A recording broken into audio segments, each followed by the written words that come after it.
श्री स्वामी समर्थ. नमस्कार, मी हर्षा चौधरी कांदे तडका या रेसिपी चॅनल तुमचे मनापासून स्वागत करते. आज आपल्याला डिंकाचे लाडू बनवायचे आहे. अशा कडकडत्या थंडीमध्ये पौष्टिक असणारे असे डिंकाचे लाडू आज आपण करणार आहोत.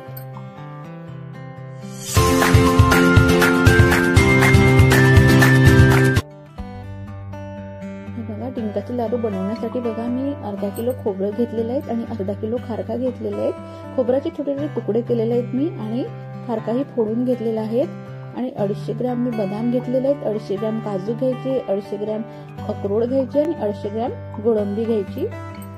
याचबरोबर आपल्याला 250 ग्रॅम डिंक लागणार आहे, अर्धा किलो गूळ लागणार आहे, अर्धा किलो तूप घ्यायचं गावराणी आणि मी हे शिंगाड्याचं पीठ घेतलेलं आहे. यातले फक्त आपल्याला पोहे खायचे 2 चमचे पीठ घ्यायचं आहे आणि आपल्याला लाडूचा मसाला मिळतो बाजारामध्ये, तो मसाला आणायचा. डिंकाच्या लाडूंचा मसाला मागायचा, तो 1 चमचा भरून घ्यायचा, तोही पोहे खायचा चमचा. चला आपण आता सर्वात आधी सर्व भाजून घेऊया.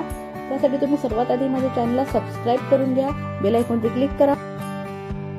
मिक्सर मध्ये सर्व काही बारीक होत नाही, त्याआधी आपण छोटे छोटे तुकडे करून घ्यायचे जेणेकरून मिक्सर मध्ये ते सहजच बारीक होतात.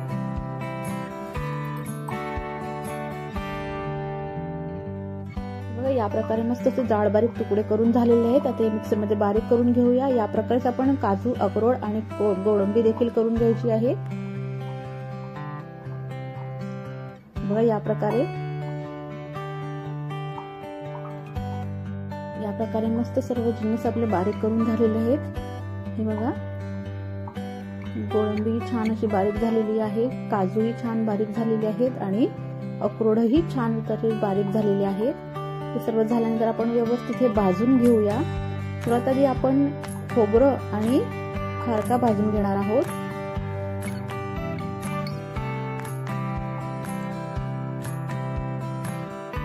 भाजण्यासाठी बघा मी कढई ठेवलेली आहे, ती जाड गुळाची घ्यायची. मी पितळी कढई घेतलेली आहे, त्यात मी 1 चमचा भरून तूप घालत आहे. तूप छान असं तापल्यानंतर आपण त्यात खोबरं घालायचं. खोबरं छान लालसर होईल तोपर्यंत भाजून घ्यायचं. खोबरं कच्चं देखील वाटलं तुम्ही तर काही हरकत नाही, पण भाजल्यानंतर सहजच मिक्सर मध्ये वाटलं जातं, म्हणून आपण ते भाजून घ्यायचं. या प्रकारे खोबरं पूर्ण भाजून तयार झालेलं आहे. खोबरं भाजून झाल्यानंतर बघा खारीकही आपल्याला त्याच प्रकारे भाजून घ्यायची आहे, कारण खारीकही मिक्सर मध्ये लगेच बारीक होत नाही, म्हणून ती आपल्याला थोडी तुपामध्ये भाजून घ्यायची आहे. भाजल्यानंतर लगेचच ती मिक्सर मध्ये बारीक होत असते. या प्रकारे खारीकही पूर्ण लालसर होईल तोपर्यंत आपल्याला भाजून घ्यायची आहे. बघा, या प्रकारे खारीक आणि खोबरं व्यवस्थित भाजून तयार झालेलं आहे. तर हे आपण बारीक करून घेऊया. बारीक केल्यानंतर अजून एकदा आपण हे भाजून घेणार आहोत. बघा, या प्रकारे छान असं बारीक झालेलं दिसत आहे खोबरं. यात आपल्याला तूप घालायची आवश्यकता नाही, कारण आपण आधी तूप घातलेलं आहे. थोडा अजून रेडिश कलर येईल तोपर्यंत आपण हे खोबरं भाजून घ्यायचं. या प्रकारे खोबरं छान असं भाजून तयार झालेलं आहे. आपण परातीमध्ये काढून घेऊया.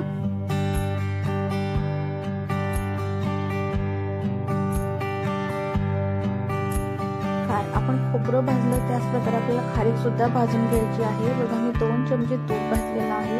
तूप भाजल्यानंतर आपल्याला ही भाजणी छान अशी हलवून घ्यायची आहे.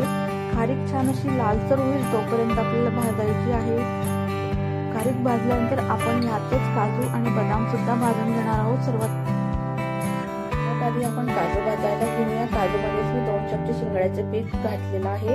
त्यानंतर आपण त्यात 1 चमचा तूप घालायचं. तूप घातल्यानंतर भाजणी छान व्यवस्थित हलवून घ्यायची. काजूची भुकटी ही बारीक असल्यामुळे जळण्याची शक्यता असते, म्हणून आपण सतत ती हलवत राहायची. पूर्ण भाजणी होईल तोपर्यंत आपल्याला काजूची भुकटी हलवावी लागते. बघा, या प्रकारे काजूची भाजणी छान अशी भाजून तयार झालेली आहे. अशा प्रकारेच भाजणी भाजून घ्यायची. या प्रकारेच आपल्याला काजू आणि गोडंबी आणि अक्रोडची भाजणी सुद्धा भाजून घ्यायची आहे. बारीक केलेले बदाम सुद्धा आपल्याला या प्रकारेच भाजायचे आहे. बघा, त्यात 1 चमचा तूप घातलेला आहे. भाजून छान अशी लालसर होईल तोपर्यंत आपल्याला भाजायची आहे. या प्रकारे बदाम देखील व्यवस्थित भाजून तयार झालेले आहेत. प्रकारे आपल्याला गोळंबीची भाजणी देखील भाजून घ्यायची आहे। त्यात मी 1 चमचाभरून तूप घातलेलं आहे। तूप घातल्यानंतर आपल्याला सतत हलवतच ही भाजणी भाजून घ्यायची आहे, कारण गोळंबी देखील ही बारीक झालेली असते, त्यामुळे ती जळण्याची शक्यता असते, म्हणून ती व्यवस्थित हलवतच आपल्याला भाजून घ्यायची आहे। जर भाजणी व्यवस्थित भाजून झालेली नसेल तर डिंकाचे लाडू हे चविष्ट बनत नाही, आणि व्यवस्थित भाजून तयार झालेली असेल तर डिंकाच्या लाडूची चव फार उत्कृष्ट आणि चविष्ट बनते। म्हणून भाजणी ही व्यवस्थित भाजायचीच आणि नेहमी अशा प्रकारे आपल्याला अक्रोड देखील भाजून घ्यायचे आहे। आपण अक्रोड देखील बारीक करून घेतलेले होते। त्यात मी 1 चमचा भरून तूप घातलेलं आहे। ते देखील आपल्याला लालसर होईल तोपर्यंत भाजून घ्यायचे आहे। हे बघा, या प्रकारे अक्रोडही छान व्यवस्थित भाजून तयार होताना दिसत आहेत। बघा, या प्रकारे मस्त काजू, बदाम, खोबरं, खारीक, अक्रोड आणि गोळंबी आपले भाजून तयार झालेले आहेत। आता आपण डिंक आणि मनुका तळायला घेऊया, कारण डिंक हा तळल्याशिवाय लाडूमध्ये मिक्स होत नाही। बघा, या प्रकारे डिंक मी छान असा बारीक करून घेतलेला आहे, कारण त्याचे थोडे जाड तुकडे होते, तळायला खूप कठीण जातात। बारीक केल्यामुळे सहजच तळला जातो, म्हणून थोडा बारीक करून घेतलेला आहे। आपण तळायला घेऊया। तळण्यासाठी बघा, मी कढईमध्ये तूप घातलेलं आहे। या प्रकारे डिंक छान असा फुटायला हवा। हे बघा, या प्रकारे डिंक मस्त असा फुलून तयार होतो आहे, तळला जातो आहे। अशा प्रकारे आपल्याला सर्व डिंक तळून घ्यायचं आहे।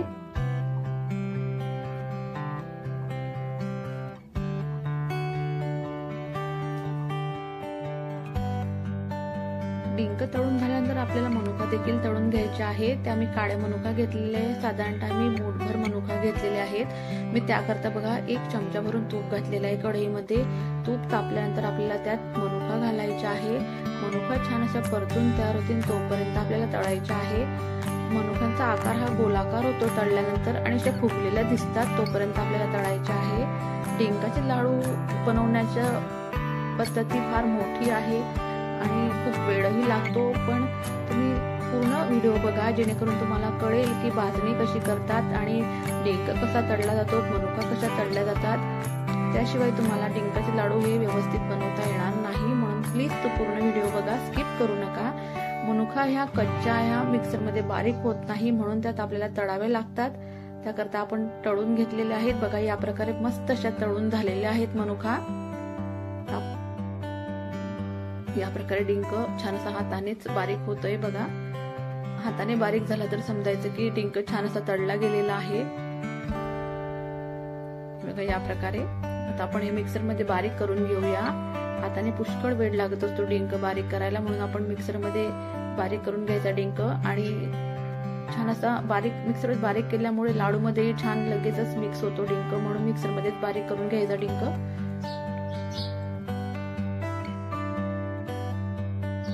या प्रकारे लाडूची पूर्ण भाजणी तयार झालेली आहे। यात आपण आता डिंक घालूया।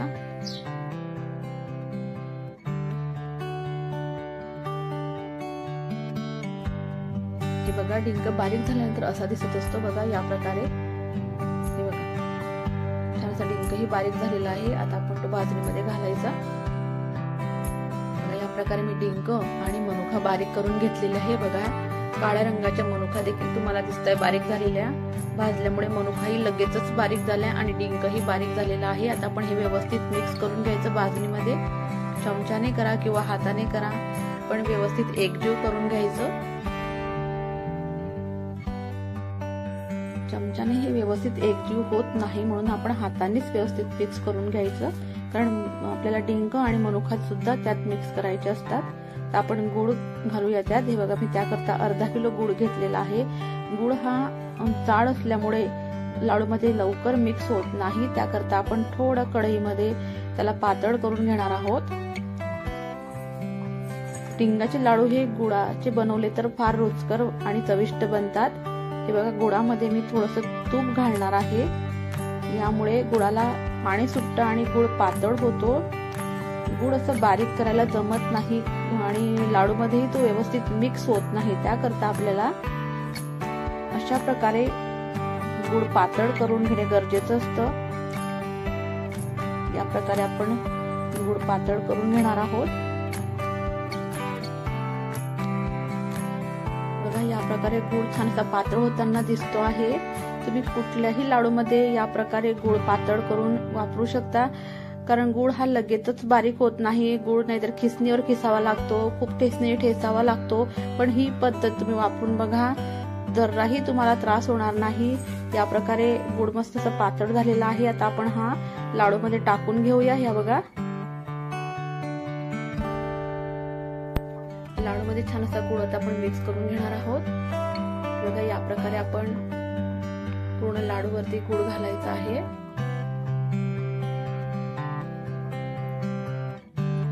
गुळ हा लाडू मध्ये छान असा व्यवस्थित मिक्स करून घ्यायचा। चमच्याने होत नसेल तर नंतर हाताने करायचा। बघा, या प्रकारे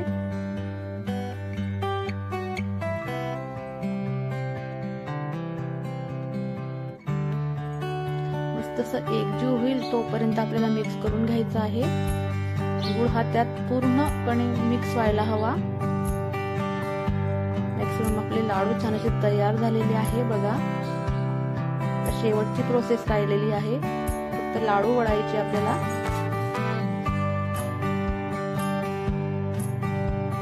लाडूसाठी आपण जो मसाला काढलेला होता तो आपल्याला टाकायचा राहिलेला होता, तो आपण आता टाकून घेऊया। मसाला टाकल्यानंतर छान असं व्यवस्थित मिक्स करून घ्यायचं।